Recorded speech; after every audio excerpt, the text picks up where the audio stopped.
Seeker mine detected. Specialization supply drop. Rogue drone.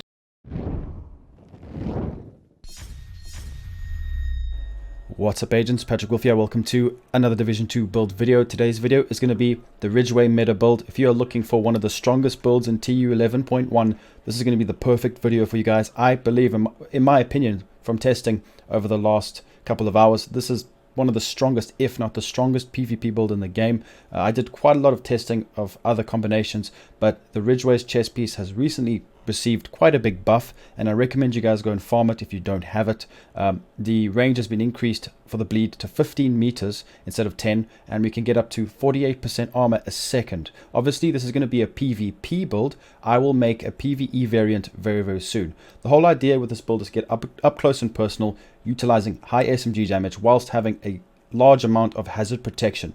We're not going to go for armor regen. If you guys don't know, players now receive more damage, so we are actually squishier. So hazard protection builds might overtake armor regen, because armor regen in PvP is now slightly weaker because you take more damage. So let's get into the specialization, then we can discuss the build and go through each individual piece.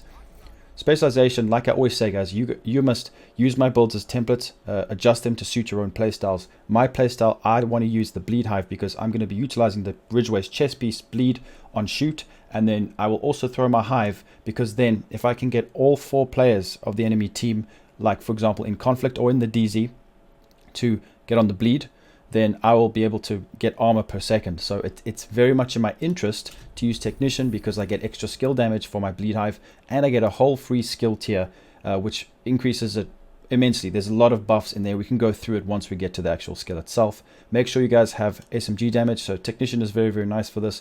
You can also avoid disruption if you drop your hive near you, so you will not actually be disrupted or shocked, which is nice. It does work very well, so make sure all of this is active. If you guys don't have everything active, try your best to get it done, because there's a lot of things here. Like also you get 15% bonus armor while throwing a skill, for example my hive. So yeah, let's go through the build.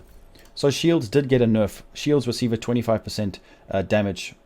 Well, they take 25% more damage, so I would not recommend these days using in sync with a shield. I think that's going to slowly fade away from what I've seen. The bulwark shield still can save you. It can be taken out in a mag or two, depending on how much damage the player has, but I have the bulwark with the Liberty pistol to save me if I get 2-3v1, which happens quite often. Pull out your pistol, 1-2 tap them in the face. We're not focusing on that. I just have it just in case, because I'm not using an exotic. I really do recommend using a normal named SMG because of the sadist, which we'll go through now. So I've got 1.5 million armor. The whole point of this build is to tank a lot of bleed, hives, fire, riot foam. We want to be able to mitigate those as much as possible without sacrificing damage. This build may take a bit of time getting used to, and there are many ways you can do this. But like I said before, the shield, the normal shield, the small one that you can use with a primary weapon, I don't recommend it anymore. It's too squishy, and also you take more damage, so armor regen builds are not going to be as strong as what they used to be. That's why I've gone for weapon damage, crit damage, and hazard protection, one of the best combinations. Let's go through the weapons.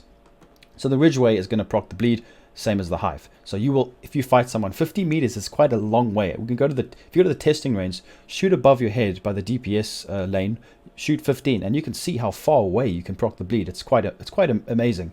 It's a big difference, and I think it's a great change. So we're going to be using the Vector. You don't have to use this SMG. This is by no means the best SMG in the game. I still think the Apartment is, but there are other variants. You can use the MPX, you can use whatever you want, the Banshee, but I really do enjoy this because of the high RPM, which goes well with my crit damage and my base weapon damage. We've got Sadist right here. Deal 20% damage to bleeding enemies after 4 kills applied. Bleed to the next enemy you hit. This is going to be amazing. Make sure you have damage to targets out of cover. It also helps us reach crit chance, so we can do a lot of damage with this, because obviously the enemies will always be bleeding. As long as you're within the 50 meters, you just have to shoot your gun. If it's even longer away, you can just throw your hive. It's really nice, and I recommend trying this gun out. If you don't have it, I have a few other ones you can try. The Police UMP is quite good. The Banshee is one of the best in the game. Just make sure you roll that away for Sadist. The Apartment, we don't really want to be using this. It will still do a lot of damage, but we want to utilize Sadist. It gives us a bunch of damage. The SIG MPX is one of my favorite weapons. This would be my second choice. but it's completely up to you guys. You can use an assault rifle because the 50 meters is decent, but with this build, getting your crit chance up is going to be quite difficult. So you can use whatever you want. Make sure on all of your mods, you guys get this 9mm plus 20 rounds magazine, extended 9mm mag, and then put crit chance on every single mod because, like I said, it's not easy to obtain all the crit chance. Secondary, it's up to you. I use Optimist for the longer ranges because obviously we don't want in sync anymore. This is a beautiful weapon, nice damage targets out of cover, maxed out. Then obviously the pistol right here, Lady Death, very nice. Sorry, not Lady Death, Liberty Exotic. So like I said, this is just for if I get into trouble, pull up my bulwark. You don't have to utilize this. You can have a normal pistol, use an exotic as your secondary if you want, and then just use a normal shield or another skill. It's completely up to you.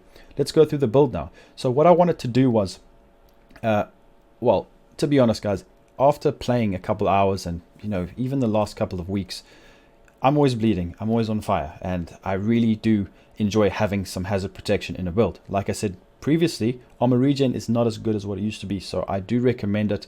You could have a lot more damage on this build. You could go more DPS, more reds. You could go more crit damage. You can get up to 150% crit damage with this build if you rolled it correctly. You can even change the mask away from Jarl gear to a Grupo to have, instead of hazard protection, go for more crit damage. It's all there available for you guys to utilize. But I really do believe this is the strongest setup. I have no problems killing people in the dark zone or in conflict. 1.5 million armor. We are tanky. Like I said before, we're going to be putting some Hasbro, so every single piece except the chest piece has got hazard protection on it, which is really, really nice. We've also got the old faithful Contractor's gloves and the Fox's Prayer, because damage targets out of cover and armor damage, damaged armor, two still best in slot. Now you can swap the gloves away for Grupo, it's completely up to you guys, but I want to get through Agent's armor as quick as possible. So let's go through the piece. So Jarl gear mask. Now I've got a blue roll with 10% hazard protection and crit chance because I needed one more roll to get my up to 60. So 11.8 critical hit damage modded on there. That gives me 10% hazard protection, which is very nice. It increases it up. You can take this away, change it up, put a Grupo mask. That would be just as good. You could even, if you want to utilize the pistol and the bulwark shield more, Punch Drunk mask is an option. Or what you could do for more damage is 2 Sokolov Concern for 15% critical hit damage, or another Grupo. It's completely up to you guys. So the Ridgeway chest piece, if you want to get this, it's quite tricky to get. You got to do the summit, got to open all the boxes, get all the keys for every difficulty, complete the summit, and then do a whole bunch of other projects afterwards. There's stuff on the internet, on YouTube guides if you want to see it. Go have a look, just Google it, you guys will find it. It is quite difficult to obtain, and it just recently got a buff, so it rolls with weapon damage, crit chance, critical hit damage, and I've got a nice 12% critical hit damage mod over there.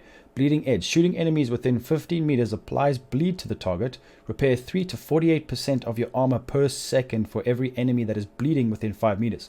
That's why we use the Bleed Hive. So the Bleed Hive will proc it on all the players instead of just the ones we shoot, which is why it's quite important. So in the Dark Zone, you could have 5 people on the bleed. You could get 48% armor every second. So it's really, really strong. In conflict, up to 24% armor. So it's really great when you're playing against players. Now, you can use Adrenaline Rush as the backpack, but we are getting 30% amplified damage from the backpack talent, which I'm going to showcase to you guys in a second. So make sure to get this. It's very, very strong right now.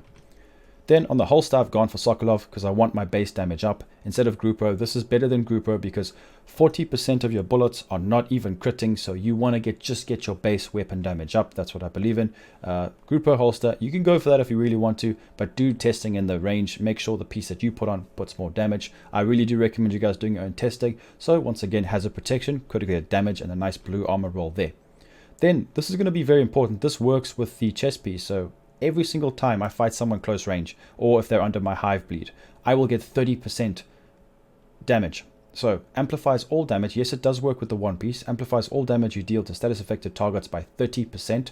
Very, very good. I've also rolled 8.4% hazard protection on it. It took me a couple rolls. It's not easy. As you can see, I've got a few here. Got some crit chance ones as well.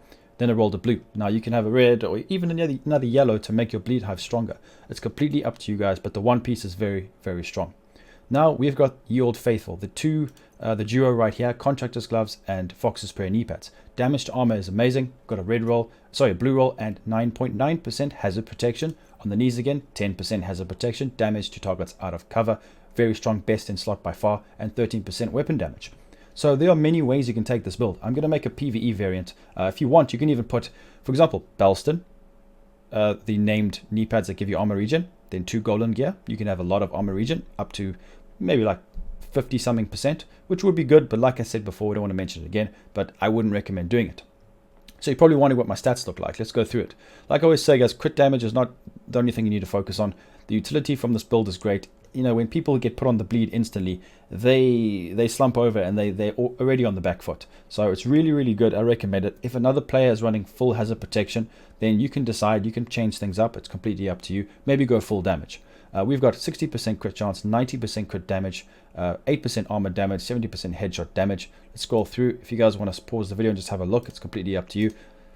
Don't forget the 30% damage from the backpack and sadist are not counted on these stats. We've got 10% skill. So we've got a decent amount of damage from the bleed, which actually works really well. And then obviously the hazard protection is just under 70%.